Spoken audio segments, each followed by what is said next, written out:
사랑하는 우리 중앙교회 식구 여러분, 주님의 이름으로 또 이 시간 문안 인사드립니다. 여러분 가정에 늘 하나님께서 베푸시는 은혜와 평강이 넘치시기를 바랍니다. 오늘 수요기도의 시간 또 하나님께서 허락하셨는데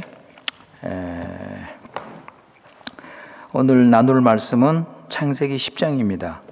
창세기 10장 32절 Gênesis 10:32 한 절 말씀입니다. 창세기 10장 32절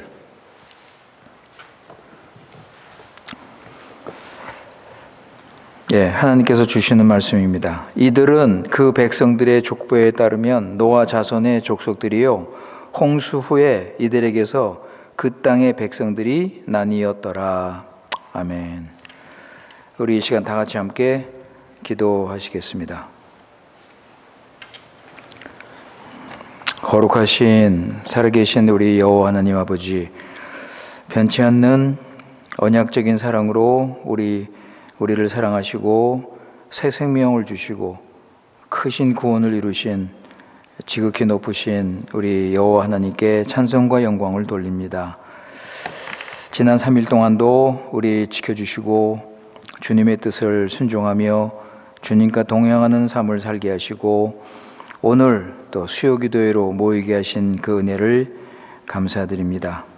아버지 하나님, 이 시간 기도와 찬송 말씀으로 또 우리 심령을 회복시키시고 우리가 하나님을 더 알고 더 사랑하며 더 감사하고 순종할 수 있도록 은혜를 베풀어 주시옵소서. 우리가 세상에 살 때 하나님의 택함받은 거룩한 백성임을 우리가 깨달아서 예수 그리스도의 십자가와 부활의 능력을 힘입어 세상의 유혹과 사단의 공격을 이기며 새 사람답게 거룩하고 경건한 삶을 살아가도록 은혜를 내려 주시옵소서. 우리 안에 있는 육신과 정욕을 십자가에 못 박고 성령의 인도를 받으며 주의 말씀을 늘 순종하며 살기 원합니다. 아버지 하나님의 뜻 가운데 우리 중앙교회를 이곳에 세우시고 우리에게 맡겨주셨사오니 하나님의 뜻과 방법대로 하나님의 교회를 세우게 하시고 하나님의 구원의 역사와 하나님의 나라가 힘있게 나타날 수 있도록 은혜를 베풀어 주시옵소서. 아버지 하나님, 참 그동안 코로나 때문에 또 우리 교회 식구들 가운데 또 믿음이 약해졌거나 잘못된 가르침에 흔들렸거나 아니면 여러 가지 어려운 환경에 눌려 있었다면 아버지 하나님, 말씀과 기도와 성령으로 회복시켜 주시고 말씀에 굳게 서게 하시고 성령의 인도를 받으면서 주님의 구원의 그 능력과 풍성함을 붙잡고 확신을 가지고 살아갈 수 있도록 은혜를 내려 주시옵소서. 우리 교회 식구들 가정과 자녀와 사업을 지켜주시고 필요한 은혜를 내려주시며 물질 때문에 시험 들지 않도록 아버지 하나님 필요한 거 채워주시고 하나님의 뜻을 이루기를 원합니다.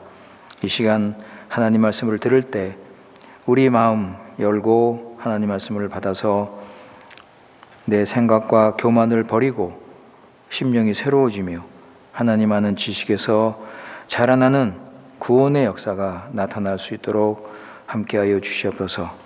이 시간 우리 교회 식구들 위에 하늘의 위로와 안식과 평강이 넘치기를 바라오며 우리 구주 예수님의 이름으로 기도드리옵나이다. 아멘.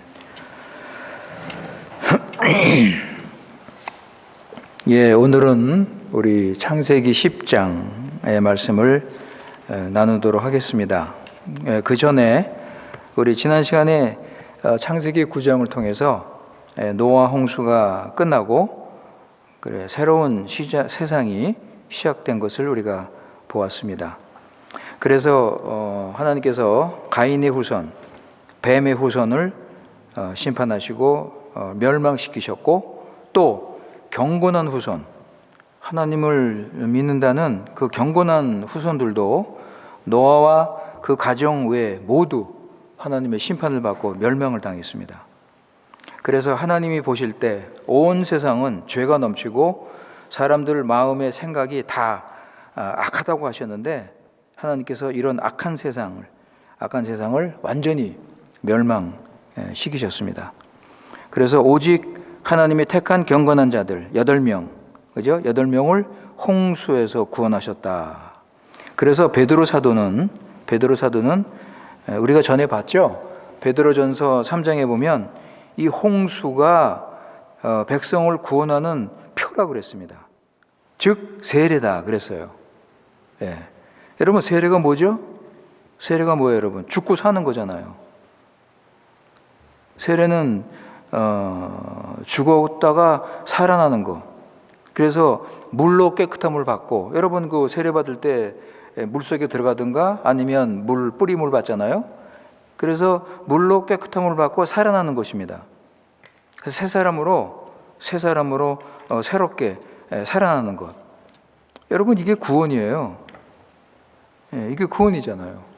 구원은 새롭게 살아나는 거예요, 여러분. 그래서 우리가 죄 씻음을 받고 우리 죄악을 없애고 우리는 다시 태어나야 됩니다. 그래서 하나님의 생명을 받아서 예수님처럼 우리도 부활해야 돼요, 여러분. 이것이 우리 기독교에서 가르치는 구원입니다. 자, 하여튼 여러분, 하나님은 새 세상을 이제 시작하시면서 축복하시고 생육하고 번성하고 충만하라 그랬습니다. 그리고 하나님은 노아와 그 후손 그리고 모든 피조물과 언약을 맺으셨습니다. 그 언약이 무슨 언약이죠? 보존 언약이죠. 보존 언약. 그래서 우리는 이제 이 하나님의 이 보존 언약을 믿고 이제는 하나님께서 더 이상 심판 안 하신다는 것을 우리가 알고 지금 주신 사명 감당하면서 최후의 심판날까지 우리는 하나님의 뜻을 이루며 살아갈 수가 있는 것입니다.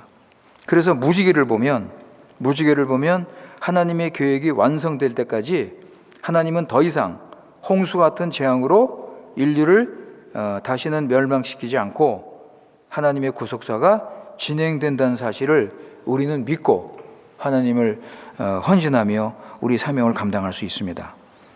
자, 이제 새로운 인류는 어두운 과거를 다 잊어버리고 하나님과 맺은 언약을 기억하고 하나님을 순종하며 하나님의 나라를 이제 다시 세워야 하는 것입니다. 그러니까 하나님께서 다시 이제 새로운 기회를 주셨습니다. 9장 17절에 보세요. 창세기 9장 17절. 너비 디제 세치.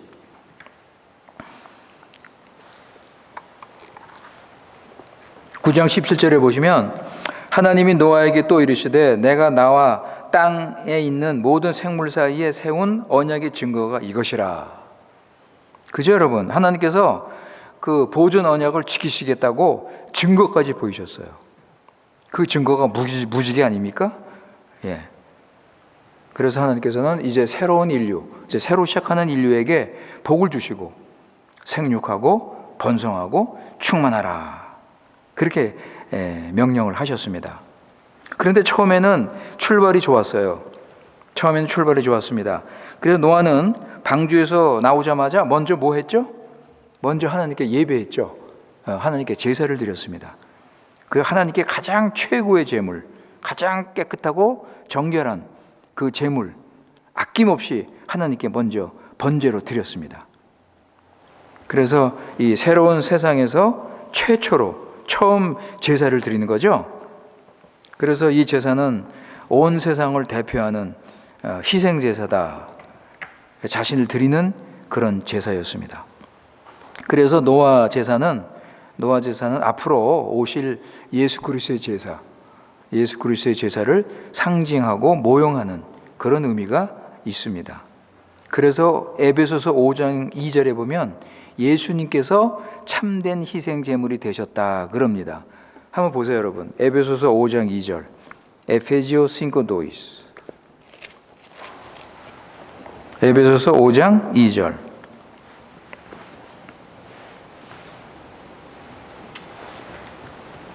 에베소서 5장 2절. 거기 보시면 그리스도께서 너희를 사랑하신 것 같이 너희도 사랑 가운데서 행하라. 그는 우리를 위하여 자신을 버리사 향기로운 제물과 희생 제물로 하나님께 드리셨다 그랬습니다. 그래서 하나님께서는 그 노아의 제사를 기쁘게 받으시고 모든 것을 축복하셨습니다. 자, 이제 새로운 세상을 이루는 사람들은 이런 그 첫 제사, 처음으로 드린 이 제사의 희생 정신을 가지고 이제 새로 시작한 세상을 하나님의 나라로 이렇게 바르게 세워야 하지 않겠습니까? 그런데 여러분, 얼마 가지 않아서 이 소망은 깨집니다. 네. 사단은 여전히 역사를 하고 있었고 인간의 죄는 여전히 계속되고 있었습니다.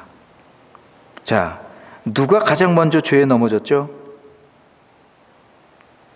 성경에 나올 그 기사를 보면 누가 이 새로운 세상을 이끌어 갈 때 가장 먼저 죄에 넘어졌는가? 바로 새로운 세상의 머리로 택함받은 노아. 여러분, 노아가 누굽니까? 경건하고 의로운 자라 인정받고 온전한 자라 인정받은 하나님과 동행하는 노아가 여러분 먼저 죄를 지었습니다. 우리 지난 시간에 이 노아가 실수한 것에 대해서 말씀을 드렸는데 오늘 다시 말씀드리는 것은 여러분 이 노아의 왜 성경에 이 노아의 실수가 기록이 됐냐 할 때 우리에게 주는 경고의 말씀입니다. 여러분 이거 새겨 들으셔야 돼요. 경건한 하나님의 사람도 한순간의 실수로 넘어질 수 있다는 것입니다. 이런 일들이 오늘날 교회에서 우리 주위에서 여러분 계속 보고 있지 않습니까? 목사님들, 장로님들, 집사님들 말이죠. 교회 지도자들이 아니면 교인들도 말이죠. 순간적인 그런 실수로 인해서 자신과 가정과 교회가 무너질 수 있는 거예요, 여러분. 노아처럼 그렇게 하나님과 동행하고 하나님 앞에 신실하게 믿음으로 살았던 사람도 그냥 넘어지는 거예요, 여러분. 전에 노아가 여러분 온 세상이 타락하고 온 세상이 하나님을 떠나서 그냥 자기 길로 갈 때 노아는 믿음을 지킨 사람입니다. 노아는 신실하게 믿음을 지켰습니다. 그런데 여러분 새로운 세상이 시작됐습니다. 오직 경건한 자들이 지금은 경건한 자들이 사는 세상인데 이런 좋은 환경에서 노아는 넘어진 거예요. 노아가 조심하고 긴장하고 노아가 정신 차리고 깨어 있을 때 노아는 유혹을 이기고 하나님을 동행하며 의롭게 살았습니다. 그런데 새로운 세상, 어려움이 지나고 이제 새로운 세상에서 좀 환경이 좀 좋아지고 나아지니까 긴장이 풀리고 경건한 삶이 약해지면서 하나님께 완전한 자라고 인정을 받았던 노아가 세상의 즐거움에 넘어집니다. 다시 말씀드립니다, 여러분. 노아의 실수는 우리 믿는 자에게 주는 경고의 말씀입니다. 그래서 우리도 항상 깨어서 말씀과 기도로 힘쓰고 경건한 삶을 우리가 살아야 될 것입니다. 여러분 성경에 이 경건한 자들이 넘어진 예가 많이 나오잖아요. 여러분 여러분 베드로가 예수님을 3번 부인하고 넘어지기 전에 예수님은 그에게 경고를 하셨어요. 베드로야, 너 시험에 들지 않도록 깨어서 기도하라 그랬어요. 그것도 한 번만이 아니라 3번씩이나 반복해서 경고하셨어요. 예수님께서 겟세마네 동산에서 눈물과 피와 땀을 흘리시면서 기도하실 때 너희들 기도하라. 그렇지 않으면 시험에 넘어질 것이다. 분명히 예수님께서 경고하셨습니다. 그런데 베드로는 이 경고 말씀을 들었지만 왜요? 왜 기도 안 했습니까? 피곤해서 육신이 피곤해서 기도를 할 수가 없었습니다. 예수님은 또 너희가 나와 함께 깨어서 기도할 수 없느냐? 예수님은 또 이 말씀을 하시면서 안타까운 마음으로 책망을 하셨습니다. 너희들 깨어서 기도할 수 없느냐? 여러분, 지금 우리에게 주시는 말씀이에요. 너희들 깨어서 지금 기도해야 될 때가 아니냐? 여러분, 결국 베드로 어떻게 됐습니까? 예? 예수님을 3번 부인하고 무서워서 도망가는 이런 엄청난 실수를 저질렀습니다. 그래서 바울은 나중에 그 데살로니가 교회를 향해서 편지를 쓰면서 이렇게 경고를 합니다. 권면을 하는 거죠. 한번 보세요, 여러분. 데살로니가 전서 5장 5절에서 8절. Primero Tesalonicenses 5 5절에서 5와 8. Primero Tesalonicenses 5 5와 8. 데살로니가 전서 5장 5절에서 8절 말씀입니다. 거기 보시면 너희는 다 빛의 아들이요 낮의 아들이라. 우리가 밤이나 어두움에 속하지 아니하나니 그러므로 우리는 다른 이들과 같이 자지 말고 오직 깨어 정신을 차릴지라. 자는 자는 밤에 자고 취하는 자들은 밤에 취하되 우리는 낮에 속하였으니 정신을 차리고 믿음과 사랑의 호신경을 붙이고 구원의 소망의 투구를 쓰자. 예, 여러분. 바울이 데살로니가 교회 성도들, 여러분 그들이 믿음으로 얼마나 바르게 살고 있는 사람들입니까? 그들에게 지금 아주 간절한 마음으로 너희들 깨어서 말이지 정신 차려라. 정신 차리란 말을 2번이나 반복해서 하잖아요. 그죠? 그러니까 노아의 실수를 통해서 여러분 우리는요 인간은 얼마나 약한가? 예, 여러분 인간은 얼마나 약한가? 인간의 죄성 이게 얼마나 강한가? 예, 여러분 인간의 죄가 얼마나 악하고 무섭고 끈질기게 붙어 있는지 우린 놀랄 수밖에 없는 거예요. 하나님께서도 인정하신 노아가 말이죠. 예? 노아가 그 실수, 그 죄악으로 가정에 큰 상처를 입혔고 여러분 자녀들이 얼마나 충격을 받았겠습니까? 자기 아버지가 말이지. 예? 그렇게 믿었던 아버지가 저런 실수를 범하는 걸 보고 굉장히 실망했을 것입니다. 따라서 우리는요, 전에도 말씀드렸지만 노아 심판을 통해서 사람 마음에 있는 죄 문제가 해결이 안 되는 겁니다. 그죠? 심판으로 죄 문제는 해결되지 않습니다. 그러니까 이런 사건을 통해서 더욱더 여인의 후손, 메시아의 필요성을 더 간절하게 느껴지는 것입니다. 따라서 노아의 예언을 통해서 하나님께서는 셈의 후손을 택하시죠? 그죠? 우리 지난 시간 봤죠? 예, 노아 예언을 통해서 하나님께서는 셈의 후손을 택하시고 메시아를 약속하십니다. 그게 9장 26절에 나오죠? 9장 26절. 너비 빈치세이스. 거기 보시면 셈의 하나님 여호와를 찬송하리로다. 그죠? 셈의 하나님, 셈의 이름을 부르죠. 셈을 택하십니다. 셈의 하나님 여호와를 찬송하리로다. 하나님의 이름으로 노아는 셈을 축복을 하고 있습니다. 그래서 셈의 하나님 여호와. 우리 하나님께서는 셈의 후손을 택하셨습니다. 그래서 여러분 그 후 역사를 보면 셈의 허리에서 하나님 나라, 하나님의 교회인 이스라엘이 나오죠. 이스라엘이 탄생을 하고 그리고 이스라엘에서 메시아이신 예수님께서 탄생하시는 것을 우리가 볼 수가 있습니다. 그래서 예수님으로 말미암아 모든 사람, 심지어 노아 예언 때 저주받은 가나안 후손까지도 구원을 받을 수 있는 것입니다.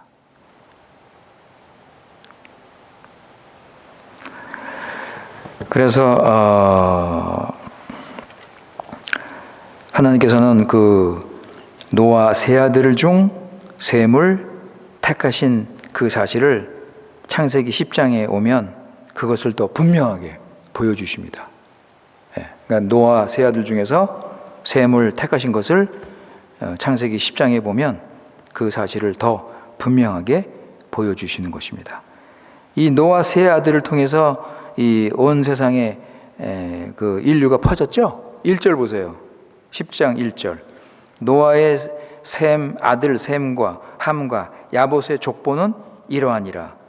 홍수 후에 그들이 아들을 낳아서 그들을 통해서 온 인류가 퍼졌고, 오늘 읽은 말씀 32절 보세요. 32절 보시면 이들은 그 백성의 족보에 따르면 노아의 자손의 족속들이요 홍수 후에 이들에게서, 그죠? 세 아들 이들에게서 그 땅의 백성들이 나뉘었다. 세 아들을 통해서 온 인류가 땅에 퍼지게 됩니다. 자, 그런데 여러분 다시 1절 보세요. 다시 1절. 1절에 아주 중요한 말씀이 나오죠? 10장 1절에 중요한 말씀이 나옵니다. 노아의 아들 셈과 함과 야봇의 족보는 이러하니라. 여러분 기억나세요? 기억나십니까? 이게 창세기 네 번째 나오는 계보 이야기입니다. 네 번째 나오는 역사 이야기입니다. 그죠? 우리 창세기는 10개 문단으로 나뉘어 있다고 그랬잖아요. 그죠? 10개 문단, 10개 계보, 아니면 10개 역사. 10개 역사. 브라질 성경에는 역사라고 되어 있습니다. 히스토리아로 되어 있어요. 우리 한국 성경에는 뭐 족보, 뭐 계보, 뭐 여러 가지로 이제 단어가 나오는데, 하여간 창세기는 10개 문단으로 나눠져 있는데, 여기 지금 10장 1절에 나오는 것이 네 번째 계보, 네 번째 역사 이야기가 시작되는 것입니다. 네 번째가 누구예요? 누구에 대한 계보입니까? 노아의 아들 셈과 함과 야벳에 대한 이야기입니다. 여러분 첫 번째 계보가 뭐죠? 첫 번째 역사가 뭐예요? 2장 4절이죠? 세상 창조에 대한 역사. 두 번째는요, 5장 2절 아담의 자손에 대한 역사. 그 다음에 세 번째는요, 6장 9절 노아에 대한 역사. 그리고 지금 네 번째 노아의 아들들에 대한 역사입니다. 자, 그러니까 결국은 이 노아 후손들이 이제 어떻게 될 것인가? 관심이 뭐예요, 여러분? 관심이 뭡니까? 누가 여인의 후손 줄기가 돼서 누구를 통해서 이 역사가 이어져 가는가? 그게 관심이잖아요. 이미 9장 26절, 아까 우리 9장 26절을 봤죠? 이미 셈의 후손이 선택이 됐고, 그죠? 그래서 10장도 그 창세기를 기록한 모세의 관심이 셋의 후손이에요. 10장에서 모세의 관심은 셈의 후손이 관심인 것입니다. 그래서 셈의 후손이 맨 나중에 언급돼요. 21절부터 31절입니다. 맨 나중에 셈의 후손이 언급이 되는 것입니다. 그리고 11장 10절 보세요. 11장 10절에서 셈의 후손이 다시 계속됩니다. 11장 10절 셈의 족보는 이러하니라 하면서, 여기 지금 10장에 나왔는데 여기 11장에서 조금 차이는 있지만 반복이 되는 거예요. 셈의 후손이. 그러니까 10장과 11장은 셈의 후손이 중심입니다. 셈의 후손이 중심이고, 다른 형제들의 후손과 분리되는 과정을 보여주면서 셈의 후손이 하나님의 택함을 받은 후손, 이제 메시아가 그를 통해서 올 것이다는 것을 미리 보여주는 것입니다. 자, 여러분 우리 계속하기 전에 한 가지 여러분 알아두어야 할 것이 있습니다. 그게 뭐냐면 11장에 나오는 바벨탑 사건이 10장보다 먼저 있었다는 것입니다. 이건 여러분 알고 계시죠? 예, 역사 순서를 보면, 구원의 역사의 그 순서를 보면 바벨탑 사건이 먼저 있었어요. 바벨탑 사건이 원래 10장에 기록이 돼야 됩니다. 왜냐하면 온 인류가 세상에 퍼진 것은 바벨탑 때문에 하나님이 진노하셔서, 그죠? 하나님이 진노하셔서 심판을 내리셨기 때문에 퍼진 거거든요.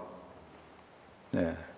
그 당시에 여러분, 그 당시에 사람들이 아주 빨리 번성을 했습니다. 인구가 아주 급증을 했어요. 그때는 모두 한 가지 언어, 한 가지 그 말을 사용했잖아요. 그죠? 그런데 이들은 하나님의 뜻과 하나님의 계획을 깨닫지 못하고 또 불순종을 하게 됩니다. 하나님께서 흩어져라 그렇게 말씀하셨는데 이들은 흩어지질 않습니다. 왜 흩어지지 않습니까? 흩어지지 않는 이유가 뭐예요? 자기들을 믿는 거예요. 자기들 힘을, 자기들 실력을, 자기들의 능력을 믿었습니다. 이들은 함께 모여서 힘을 모아 사는 것이 안전하다고 생각을 했습니다. 여러분, 이것은 불순종이죠. 하나님께서 주신 그 노아 언약을 믿지 않는 불순종입니다. 하나님을 대적하는 거예요. 여러분, 하나님께서 뭐라고 그러셨어요? 내가 땅을 보존할 것이다. 모든 자연 법칙은 정상적으로 운영이 될 것이다. 내가 너희들 짐승으로부터 너희들을 보호할 것이다. 여러분, 하나님께서 이렇게 복을 주셨어요. 나를 순종하면 내가 너에게 복을 줄 것이다. 사람들은 이걸 믿지 않았어요. 이것을 믿지 않고 자신들의 힘을 믿었습니다. 여러분, 다시 인간의 죄악은 무섭게 퍼지고 결국은 하나님을 대적하고 바벨탑을 쌓게 됩니다. 여러분, 인간의 또 이런 대대적인 불순종, 이것을 보신 하나님, 보존 언약을 기억하시고 인간을 멸망하지 않으십니다. 인간을 노아 때처럼 멸망시키지 않고 그냥 온 땅에 흩어버리십니다. 그래서 우리 아까 1절하고 32절에 본 것처럼 노아 자손들을 통해서 인류가 온 땅에 퍼지게 된 것입니다. 그래서 10장은요, 여러 국가들의 기원과 그 계보들을 보여주고 있습니다. 10장에서 보면요, 세 가지를 우리가 배울 수가 있는데, 첫째는 하나님의 뜻대로 인종이 번성한다는 거. 그죠? 막 퍼졌죠? 온 땅에 그냥 아주 충만하게, 아주 인구가 막 늘어서 그 인종들이 번성을 했습니다. 그 다음에 두 번째는 모든 인류는 한 조상에서 나왔다는 걸 우리가 알 수가 있습니다. 사도행전 17장 26절 보세요. 그 사도 바울이 이 말씀을 했습니다. 아토스 디제세치 빈치세이스. 사도행전 17장 26절.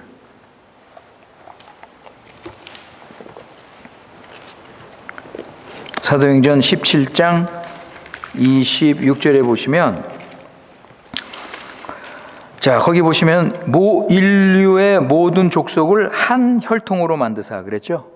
그죠? 예, 한 혈통으로 만드사 온 땅에 살게 하시고 그들의 연대를 정하시며 거주의 경계를 한정하셨다. 예, 그랬습니다.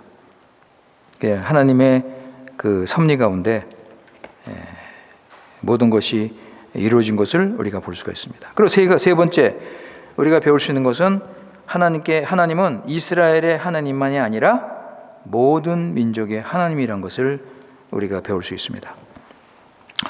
이때만 해도 하나님의 구원의 역사는 전 인류에게 해당이 되었습니다. 아직 아브라함을 택하시기 전이기 때문에 어느 민족이든지 백성이든지 구원을 받을 수 있었습니다. 그런데 그러니까 아담부터 아브라함 전까지는 모든 민족 가운데 누구든지 하나님 믿고 하나님 나라의 소속이 될 수 있었습니다. 그런데 아브라함부터 달라지죠. 그죠? 아브라함부터 이게 달라집니다. 아브라함부터 예수님께서 오시고 오순절 성령 하나님이 오시기 전까지는 여러분 누구 중심으로 역사가 진행됐습니까? 이스라엘 백성, 그죠? 모든 백성이 아니죠. 이스라엘 백성 중심으로 아브라함 후손들이 하나님 나라 백성이었습니다. 그죠? 그런데 오순절 성령 하나님께서 오신 후에 다시 모든 민족에 속한 사람들이 하나님 나라 백성이 될 수 있는 것입니다.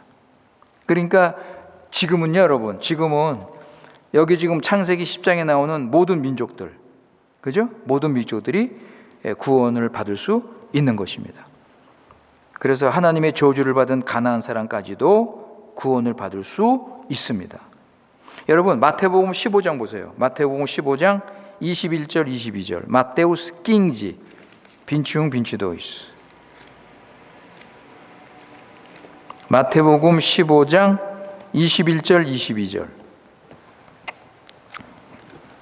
자, 거기 보시면 예수께서 거기서 나가사 두로와 시돈 지방으로 들어가시니 가나안 여자, 그죠? 가나안 여자 하나가 그 지경에서 나와 소리질러 이르되 주 다윗의 자손이요 나를 불쌍히 여기소서 내 딸이 흉악하게 귀신이 들렸나이다. 그죠, 여러분? 여러분 여기 나온 이 여인은 가나안의 민족의 후손이에요. 저주받은 가나안 민족 사람이라고요. 그런데 이 여인이 예수님을 만나서 뭐라고 그래요? 주 다윗의 자손이요. 여러분 이것은 예수님을 하나님이 보내신 메시아라고 인정하는 고백이에요. 그 예수님은 그녀의 믿음을 보시고 칭찬하시고 그녀의 딸을 고쳐주셨습니다. 네. 그러니까 지금은 누구든지 예수 믿으면 구원받을 수 있는 그런 은혜의 때, 구원받을 때죠.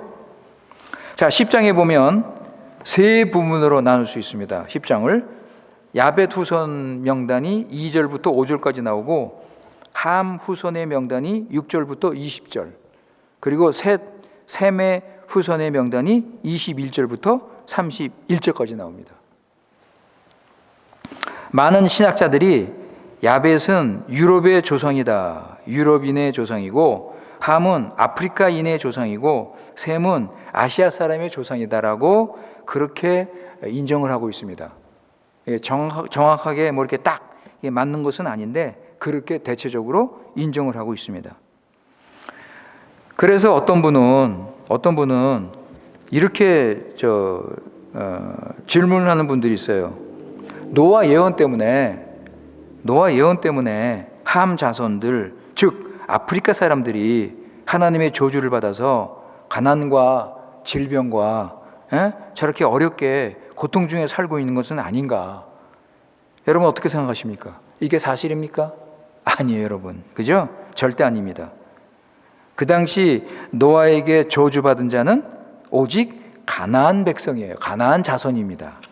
여러분 9장 25절 보세요. 바로 위에 너비 빈치 신고 거기 보세요. 가나안은 저주를 받아 그의 형제의 종들의 종이 되기를 원하노라. 여러분 노아는 가나안에게 저주했어요. 함에게 저주한 게 아니에요. 이것은 구약의 이스라엘 역사를 보면 너무나 잘 설명이 되어 있잖아요. 그죠? 이스라엘이 가나안의 땅에 들어가면 하나님께서 뭐라고 그러셨어요? 하나님께서 뭐라고 그랬습니까? 가나안 족속 싹 쓸어버려라. 여러분 신명기 7장 보세요. 신명기 7장 1절 2절 데우토로노미오 세치 웅도이스. 신명기 7장 1절 2절. 여러분 거기 보세요.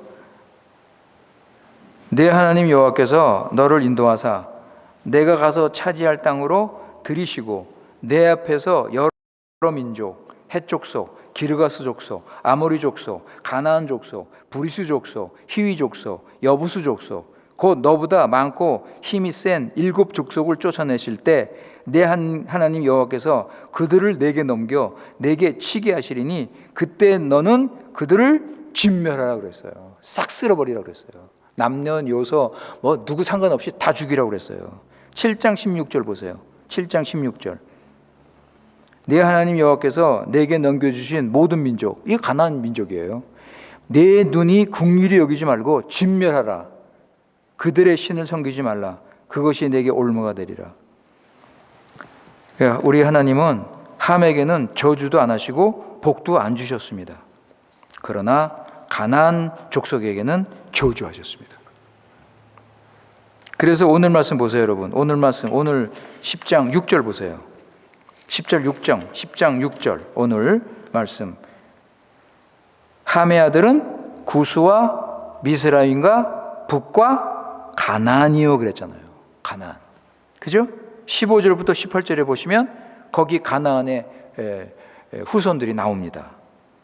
거기 후손들 보시면 15절, 16절 보세요. 여부스, 아모리, 기르가르, 17절 히위 족속, 일가 족속, 신 족속.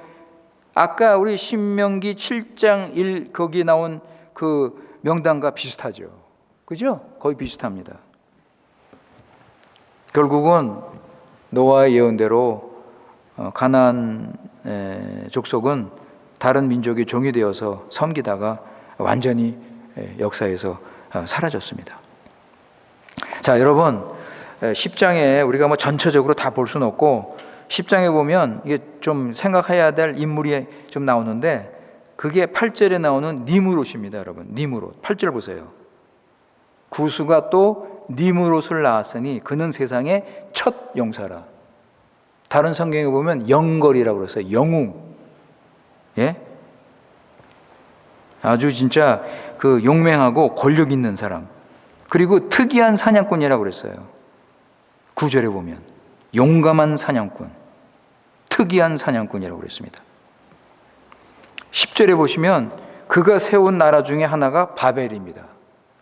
11절에 보시면 그가 세운 나라가 아수르입니다. 여러분 바벨론, 아수르 너무나 우리에게 익숙한 나라죠. 이 두 나라가 이스라엘을 멸망시킨 적그리스도 나라잖아요. 그리고 이 니므롯이라는 사람은 창세기 11장에 나오는 바벨탑을 세우는데 주동한 자로 알려져 있습니다. 그래서 이 니므롯은요, 여러분 적그리스도와 연결시켜서 생각하는 분들이 많습니다. 자, 하여튼 여러분 10장의 관심은 모세의 관심은 셈의 후손입니다.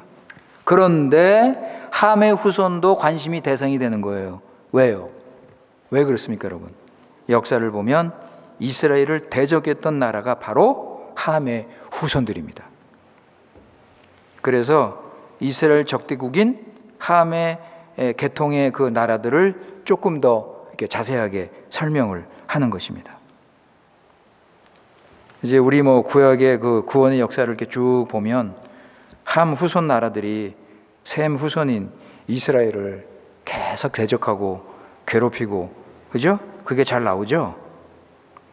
자, 이제 셈의 후손에 대해서 잠깐 생각을 하겠는데 21절 보세요, 여러분. 21절부터 셈의 후손에 대한 이야기가 나오는데 21절에 보면 셈은 에벨 온 자손의 조상이라 그랬습니다. 에벨 온 자손의 조상이다. 여러분 뒤에 밑에 보면 엘람, 아수르, 뭐 아르박삭, 룻, 아람, 그죠? 22절에 또 뭐 우스, 23절에 뭐 여러 가지 이름들이 많이 나오는데 왜 엘라 이름이 여기 나오는가? 엘라가 아니라 에벨, 그죠? 왜 에벨 이름이 여기 나오는가? 왜 셈은 에벨 조상이라고 에벨을 뽑았는가 할 때 여러분 에벨 이름에서 뭐가 나왔냐면 히브리가 나왔습니다. 히브리. 여러분 유다 민족은 히브리 민족이잖아요. 아브라함도 히브리 사람이라 그랬습니다. 14장 13절 보세요. 꽈토르지 드레지. 제네시스 꽈토르지 드레지. 14장 13절. 거기 보세요, 여러분. 도망한 자가 와서 히브리 사람 아브라함에게 알리니 그랬죠. 그죠? 그러니까 아브라함도 히브리 사람이에요. 여러분 신약에 와서 바울이 자기를 소개할 때 나는 히브리 사람 중에 히브리 사람이다 하면서 굉장히 자부심을 가지고 있죠. 예. 그래서 여기 히브리 이름 때문에 모세가 에벨을 셈의 그 에벨의 조상이라고 셈을 소개하고 있는 것입니다. 이 에벨이란 뜻은 건너편이란 뜻이라고 그래요. 건너편.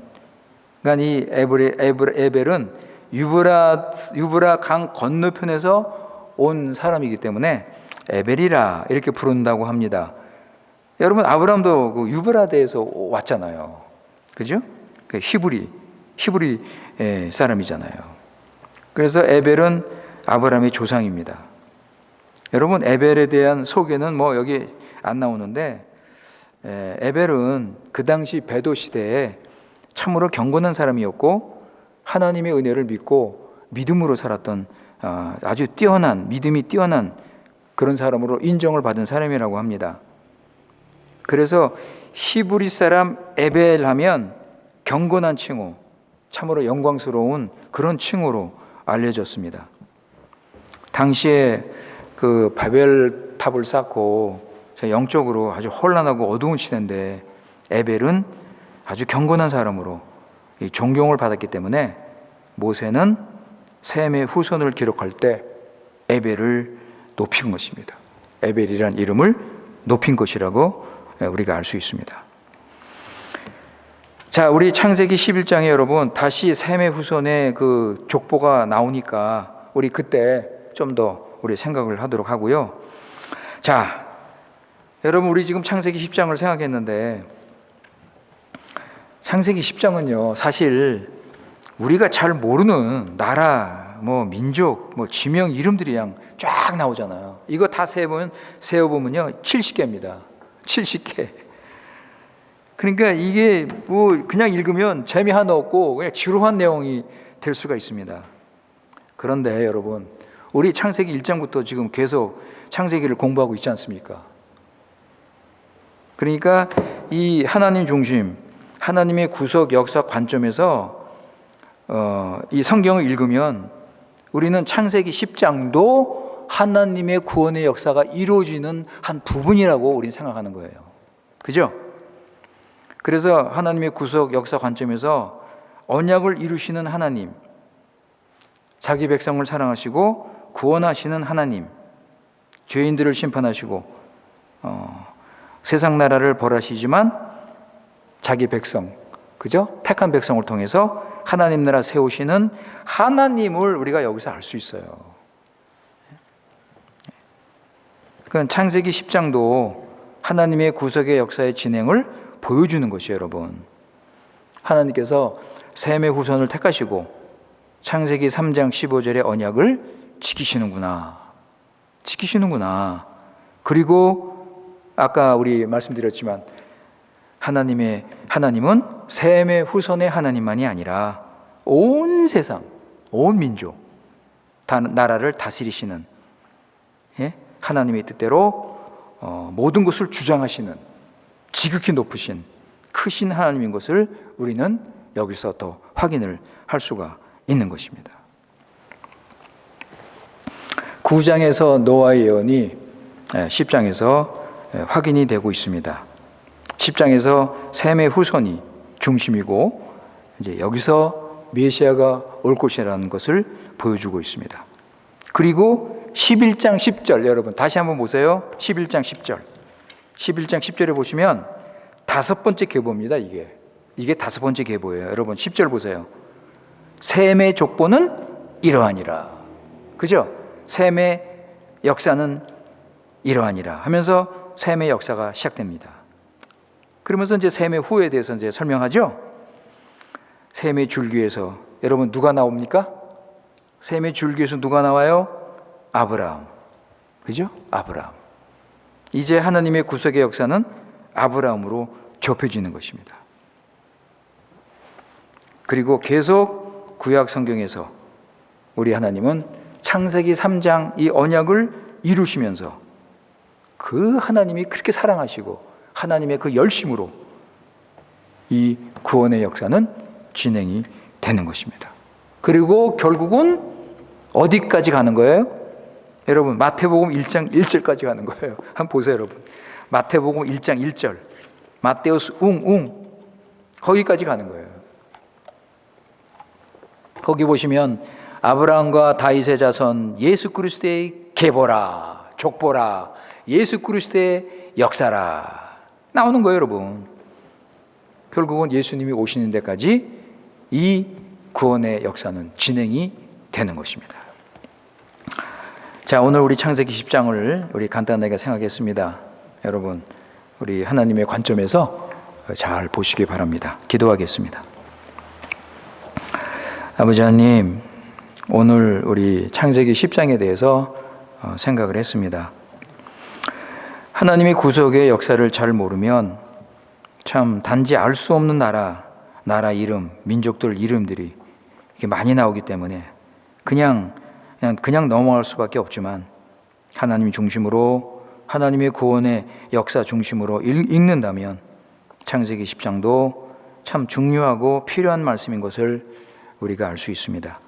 아버지 하나님, 오늘 말씀을 통해서 우리가 믿는 하나님은 창조주 하나님, 전지전능하신 하나님, 모든 것을 다스리시고 통치하시는 섭리하시는 하나님을 다시 한번 믿고 의지하며 말씀과 기도로 우리 여호와 하나님, 우리 하나님의 아들 예수 그리스도 성령 하나님을 부지런히 알고 더 깊이 알고 교제하면서 전적으로 주님께 모든 것 드리며 살아갈 수 있도록 은혜를 내려 주시옵소서. 우리는 언제나 어디서나 주님을 사랑하고 순종하고 주님을 높이며 살게 하여 주시옵소서. 영광의 나라, 영광의 하나님의 나라, 그 영원한 하나님 나라를 소망하면서 감사와 기쁨으로 살아갈 수 있도록 은혜를 내려 주시옵소서.